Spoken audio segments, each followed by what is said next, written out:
we basically want to show you some of the ways that God is calling different people in Mexico into ministry, into working in his kingdom, and how they're responding to that call. So we're going to be sharing a few different stories. And you're also going to be hearing devotional challenges from myself, from Jason, and from our group coordinator, Jesse, who I don't think you've met him in person yet, but he's great. I'm going to talk to you a little bit about what I've been learning about God's family and God's kingdom.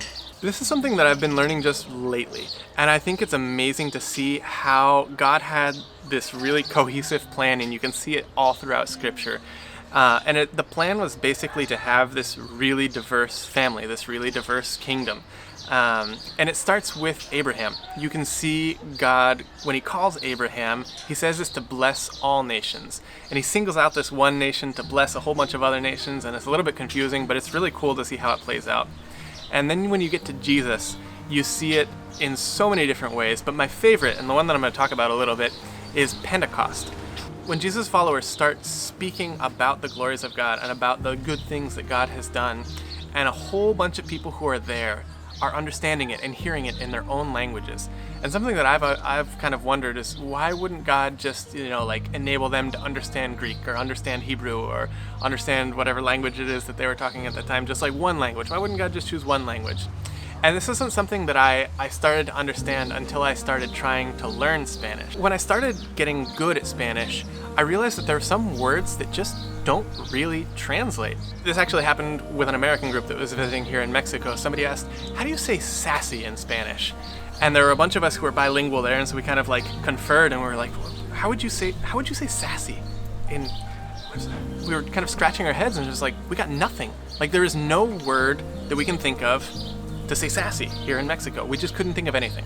We flip it around, and sometimes people who are here hear the word naco. And they're like, what's naco? It's like, well, it's kind of like, oh my goodness. And I realized I have no way of explaining to them what naco is. You just have to understand it in context.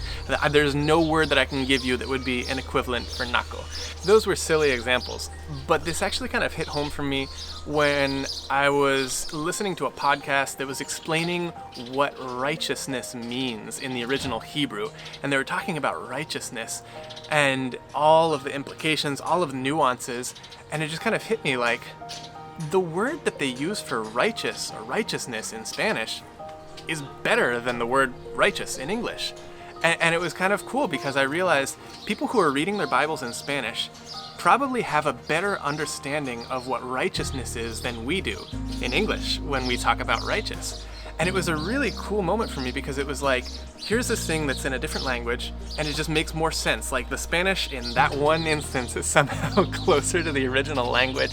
That's something that the church in Mexico might actually have a better grasp on just because of the way that they speak. They might have a better grasp on that aspect of God's character because of their language. And that blew my mind. And so when I was thinking about Pentecost and everybody was hearing the good news about God in their own language, I was thinking, how cool is that everybody is getting these little bits and pieces, different aspects of God's character that other people might not be able to understand, and they're understanding through their experience and through their language, they're understanding different attributes about who God is better than other people. And I was just thinking, how cool is that? How much more would we be able to understand about God and who He is if we were able to communicate and to get together? And the more we share, the more we understand about God. I think that's amazing. And I think this is part of God's plan. I want to actually read to you from Revelation 7:9. He says, after this I looked, and there was a great multitude that no one could count, from every nation, from all tribes and peoples and languages, standing before the throne and before the Lamb.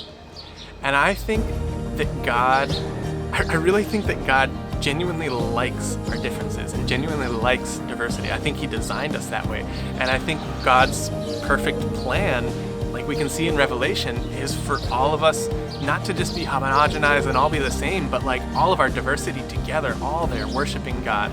Because there's so much that we can learn from each other, and I think that a complete image of God is what is found when we share and when we're in community with other believers, with other people who love God and follow Him.